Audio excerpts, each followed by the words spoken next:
नमस्कार सभी पेंशन धारकों का स्वागत करते हैं एक बार फिर से हमारे इस YouTube चैनल पर। दोस्तों इस वक्त की पेंशन धारकों के लिए बहुत ही महत्वपूर्ण और इंपोर्टेंट खबरें निकल कर आई है। पहली बड़ी खबर की बात करें तो ईपीएस 95 पेंशनर्स के लिए लेटेस्ट न्यूज निकल कर सामने आ चुकी है। ईपीएस 95 पेंशन और कर्मचारियों के लिए यहाँ पर हायर पेंशन को लेकर बड़ी खबर आ रही है। जी हाँ दोस्तों, जल्द ही खाते में आएगी आप सभी की पेंशन। 97,640 पेंशनर्स को हायर पेंशन को लेकर पीपीओ नंबर आ चुका है और अपना भी दोस्तों आप स्टेटस चेक कर सकते हैं। तो इसके बारे में बात करेंगे कि आखिरकार ईपीएस 95 पेंशनर्स के लिए हायर पेंशन को लेकर क्या बड़ी खुशखबरी आई है और खाते के अंदर जल्द ही आप सभी के लिए कितनी राशि ट्रांसफर की जाएगी, इसके बारे में भी आज की इस वीडियो के अंदर बात करेंगे। वहीं दोस्तों अगली बड़ी खबर की बात करें तो दोस्तों बिग ब्रेकिंग न्यूज आप सभी के लिए निकल कर आ रही है। पेंशन के साथ 6 बड़ी खुशखबरी आप सभी को मिलेगी। पेंशन धारकों को मिला शानदार तोहफा। पेंशन के साथ एरियर का पैसा जमा होगा आपके सभी के खाते में। 4 महीने का एरियर खाते में जमा होना शुरू हो गया है, तो इसको लेकर भी आप सभी के लिए बड़ी खबर निकल कर सामने आ चुकी है। तो इसकी भी चर्चा दोस्तों आज की इस वीडियो के अंदर करेंगे। वहीं अगली बड़ी खबर की बात करें तो पेंशन भोगियों की पेंशन में संशोधन। पेंशन भोगियों को कोर्ट ने दिया शानदार तोहफा। इस महीने से बड़ी पेंशन का मिलेगा लाभ। जी हां दोस्तों, पेंशन भोगियों की पेंशन में संशोधन यानी कि पेंशन रिवीजन को लेकर आप सभी के लिए बड़ी खुशखबरी आ चुकी है। प्रधानमंत्री मोदी ने आप सभी के लिए बड़ा ऐलान कर दिया है। तो आखिरकार प्रधानमंत्री मोदी के द्वारा पेंशन धारकों के लिए कौन सा बड़ा ऐलान किया गया, इसके बारे में भी दोस्तों आज की इस वीडियो के अंदर बात करेंगे। यानी कि दोस्तों पेंशन धारकों से जुड़ी तमाम बड़ी खबरों की चर्चा आज की इस वीडियो के अंदर करेंगे। इसलिए हम सभी से निवेदन करते हैं कि दोस्तों आज की इस वीडियो को आप लास्ट तक देखिएगा और साथ ही हमारे चैनल पर अगर आप पहली बार विजिट कर रहे हैं तो दोस्तों हमारे चैनल को सब्सक्राइब भी जरूर कर दीजिएगा। तो चलिए दोस्तों बिना किसी देरी के आज की इस वीडियो के अंदर पेंशन धारकों से जुड़ी तमाम बड़ी खबरों की जानकारी सही सटीक और तथ्यों पर आधारित जान लेते हैं। पहली बड़ी खबर की बात करें तो दोस्तों पेंशन के साथ 6 बड़ी खुशखबरियां आप सभी को देखने को मिलेगी। पेंशन धारकों को शानदार तोहफा मिला है। पेंशन के साथ एरियर का पैसा जमा होगा खाते में। जी हां दोस्तों, इसको लेकर बड़ी खबर आई है। अगर आप पेंशन भोगी हैं तो आपकी एरियर मिलने वाला है। इसी के साथ आपकी पेंशन में 5% की बढ़ोतरी होने वाली है और इसी महीने की पेंशन के साथ केंद्र सरकार के पेंशन भोगियों के लिए खुशखबरी आ चुकी है, जो कि आपके लिए जानना बेहद जरूरी है। सबसे पहले बात करें तो हाईकोर्ट से पेंशन धारकों को मिली बड़ी खुशखबरी। जी हां दोस्तों, इलाहाबाद हाईकोर्ट ने कहा है कि अगर सेवा काल के दौरान किसी भी कर्मचारी को अधिक वेतन का भुगतान हुआ हो तो सेवानिवृत्ति के बाद अधिक भुगतान की वसूली नहीं की जा सकती।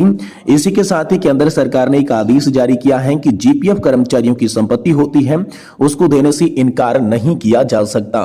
वहीं दोस्तों अगली बड़ी खबर की बात करें तो दिल्ली हाईकोर्ट ने पेंशन धारकों को दिया शानदार तोहफा। जी हां दोस्तों, दिल्ली हाईकोर्ट ने सेवानिवृत्त कर्मचारियों को खुशखबरी दी है। दिल्ली हाईकोर्ट ने कहा है कि कर्मचारी पेंशन भोगियों को फिक्स मेडिकल अलाउंस और सीजीएचएस दोनों का फायदा ले सकती हैं। सरकार दोनों में से केवल एक का ही फायदा देती है, लेकिन अब हाईकोर्ट के फैसले के बाद उनके सामने यह विकल्प होगा कि वे दोनों का ही फायदा दोस्तों उठा सकती हैं। वहीं कर्मचारी भविष्य निधि संगठन ने पीएफ खाता धारकों के लिए बड़ी राहत भरी खबर निकाल दी है। जहां दोस्तों कर्मचारी भविष्य निधि संगठन यानी कि ईपीएफओ ने लगभग 97,000 पेंशन भोगियों को हायर पेंशन का लाभ देने जा रही है। लगभग 8,300 पेंशन भोगियों को हायर पेंशन की नई पीपीओ जारी कर दिए हैं और दोस्तों 2 नवंबर 2022 में दिए गए सुप्रीम कोर्ट के फैसले के आधार पर हायर पेंशन का लाभ दिया जा रहा है। इसी के साथ जो मौजूद कर्मचारी हैं वे अपने पीएफ खाते से 1 लाख रुपए तक की राशि निकाल सकते हैं। पहले यह लिमिट 50,000 रुपए की थी, जिसे बढ़ाकर 1 लाख रुपए हम सभी के लिए कर दिया गया है। वही दोस्तों सीजीएचएस लाभार्थियों के लिए खुशखबरी है। केंद्र सरकार यहाँ पर जो है स्वास्थ्य योजना सीजीएचएस के लाभार्थियों के लिए बड़ा अपडेट है। सीजीएचएस लाभार्थी अब 3 महीने की दवाएं एक साथ ले सकती हैं। इमरजेंसी में वे किसी भी हॉस्पिटल में बिना रेफरल के दाखिल हो सकती हैं। इसी के साथ ही एआईएमएमएस के साथ करार हुआ है। किसी भी देश की स्थिति में एआईएमएमएस के भी अपने इलाज करवा सकती हैं।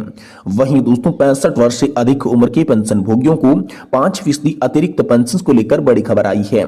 संसदीय समिति ने एक सिफारिश की थी जिसमें कहा था कि जैसे ही पेंशन भोगी 65 वर्ष की उम्र पूरी करती हैं तो उनकी बेसिक पेंशन में 5% की बढ़ोतरी की जाए। उसके बाद पेंशन भोगियों का यह डाटा तैयार किया गया, लेकिन अभी तक इसके ऊपर कोई भी कार्रवाई नहीं हुई है। पेंशन भोगी बेसब्री से इस योजना को लागू करने की मांग कर रही हैं, पर सरकार इसके ऊपर अभी तक कोई भी फैसला यहाँ पर जो है नहीं ले पाई है। वहीं दोस्तों इसी महीने की पेंशन को लेकर आप सभी के लिए बड़ी खुशखबरी आ चुकी है। पेंशन धारकों का महंगाई भत्ता 53% हो चुका है, लेकिन बहुत सारे पेंशन धारकों को इसका भुगतान नहीं किया गया है। ऐसे में नवंबर महीने की पेंशन के साथ 53% डीए का भुगतान किया जाएगा। इसी के साथ 4 महीनों का एरियर दोस्तों आप सभी के खाते में ट्रांसफर किया जाएगा। नवंबर के महीने में पेंशन 53% महंगाई के भत्ते के साथ 25 तारीख तक आप सभी के खाते में जमा हो जाएगी। वहीं जो पेंशनर्स इस फंड से पेंशन लेती हैं उनकी पेंशन 30 तारीख को आप सभी के खाते में आएगी। इसको लेकर दोस्तों हाल फिलहाल में आप सभी के लिए बड़ी खबर निकलकर सामने आ चुकी है। वहीं दोस्तों अगली बड़ी खबर की बात करें तो पेंशन भोगियों की पेंशन में संशोधन को लेकर बिग ब्रेकिंग न्यूज निकल कर आ रही है। पेंशन भोगियों को कोर्ट ने शानदार तोहफा दिया है। जी हां दोस्तों, पेंशन रिवीजन को लेकर हम सभी के लिए बड़ी खुशखबरी आई है। इसी महीने बड़ी पेंशन का आप सभी को लाभ मिलेगा। प्रधानमंत्री मोदी ने बड़ा ऐलान आप सभी के लिए कर दिया है। तो चलिए पूरी जानकारी को विस्तार से इस वीडियो के अंदर जानते हैं। दोस्तों पेंशन भोगियों की पेंशन में संशोधन यानी कि पेंशन रिवीजन को लेकर बड़ी खबर आ रही है। इसी के साथ साथ पेंशन भोगियों को पेंशन को लेकर कोर्ट ने बहुत ही बड़ा फैसला दे दिया है, जिसके बारे में हम लोग जानेंगे कि इसी के साथ प्रधानमंत्री मोदी ने ओआरओपी पर बड़ा ऐलान कर दिया है। तो चलिए खबरों को विस्तार से जान लेती हैं। जी हां दोस्तों, ओआरओपी की 10वीं वर्षगांठ पर पीएम का बड़ा ऐलान निकलकर सामने आया है। प्रधानमंत्री श्री नरेंद्र मोदी ने ओआरओपी पेंशन योजना की 10वीं वर्षगांठ पर पूर्व सैनिकों को संबोधित करते हुए कहा कि हमारे देश के वीर पूर्व सैनिकों की बलिदान की वजह से यह योजना लागू हो पाई है। इस लंबी मांग को पूरा करने और हमारे पूर्व सैनिकों के कल्याण के लिए यह योजना बहुत ही जरूरी थी। भारत सरकार की इस पहल से देश के लाखों पेंशन भोगियों और उनके परिवारजनों को लाभ हुआ है। पीएम मोदी ने कहा है कि वन रैंक वन पेंशन योजना हमारे सशस्त्र बलों के कल्याण के लिए जरूरी था, जिसमें हमने अपने दृढ़ संकल्प को पूरा किया। हालांकि पूर्व सैनिकों का मानना है कि ओआरओपी में बहुत सारी विसंगतियां हैं, जिसको तत्काल प्रभाव से दूर किया जाना चाहिए। पेंशन पर दोस्तों कोर्ट का भी बड़ा फैसला दिया गया है। हाल ही में कर्नाटक हाईकोर्ट ने एक फैसला दिया था, जिसमें कहा गया था कि लाइफ सर्टिफिकेट जमा न करने की वजह से पेंशन भोगियों की पेंशन नहीं रुकनी चाहिए। आपकी जानकारी के लिए बता दूं कि पेंशन भोगियों को हर महीने पेंशन प्राप्त करने के लिए लाइफ सर्टिफिकेट साल में एक बार जमा करना होता है, लेकिन कुछ पेंशन भोगी किसी भी कारणवश इसको जमा नहीं कर पाती हैं, तो ऐसे में उनकी पेंशन बंद हो जाती है। उसी को लेकर कर्नाटक हाईकोर्ट में याचिका डाली गई थी, जिस पर कोर्ट ने कहा कि लाइफ सर्टिफिकेट न जमा करने की वजह से पेंशन नहीं रोकी जानी चाहिए। बैंक पेंशन भोगियों को घर पर जाएंगे और पता लगाएंगे कि किस कारण से पेंशन भोगी ने लाइफ सर्टिफिकेट जमा नहीं किया है। अगर कारण में वास्तविकता है तो पेंशन बंद नहीं करनी चाहिए। वहीं दोस्तों 2006 के पहले और बाद पेंशन भोगियों की पेंशन में संशोधन को लेकर दोस्तों हम सभी के लिए बड़ी खबर निकलकर सामने आई है। 2006 के पहले पेंशन भोगी की पेंशन संशोधन को लेकर एक बार फिर से भारत पेंशन भोगी समाज ने केंद्र सरकार पर निशाना साधा है। उन्होंने कहा है कि केरल हाईकोर्ट और सुप्रीम कोर्ट के फैसलों के बाद भारत सरकार 2006 के पहले आए पेंशन भोगियों के साथ भेदभाव कर रही है। भारत पेंशन भोगी समाज ने केंद्र सरकार से गुहार की है कि इस मामले को संज्ञान लिया जाए और जल्द से जल्द 2006 के पहले रिटायर्ड पेंशन भोगियों के साथ भी न्याय किया जाए।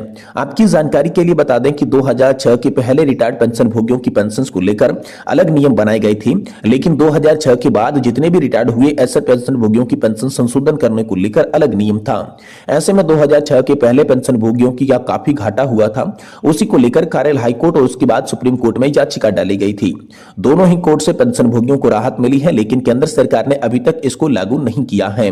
वहीं दोस्तों केंद्र सरकार ने बैंकों के लिए पेंशन भोगियों के लिए महत्वपूर्ण निर्देश जारी किए हैं। जी हां दोस्तों, केंद्र सरकार ने सभी बैंकों को निर्देश दिया है कि अगर पीपीएफओ की ऑनलाइन कॉपी बैंक में मिल जाती है तो पेंशन जारी करने के लिए मैनुअल कॉपी का इंतजार नहीं करना है। अक्सर बैंक पेंशन जारी करने के लिए आनाकानी करती हैं और पीपीएफओ की मैनुअल कॉपी का इंतजार करती हैं। जब तक उसके पास मैनुअल कॉपी नहीं आती तब तक दोस्तों पेंशन भोगी की पेंशन जारी नहीं करती हैं।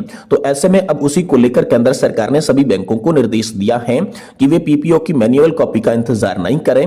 अगर बैंक के पास पीपीओ की पर जो है सॉफ्ट कॉपी यानी कि ऑनलाइन कॉपी आ जाती है तो उसी के बेस पर पेंशन भोगियों को पहली बार पेंशन का भुगतान कर दिया जाना चाहिए। यह बड़ी खबर दोस्तों हाल फिलहाल में आप सभी के लिए निकलकर सामने आ चुकी है।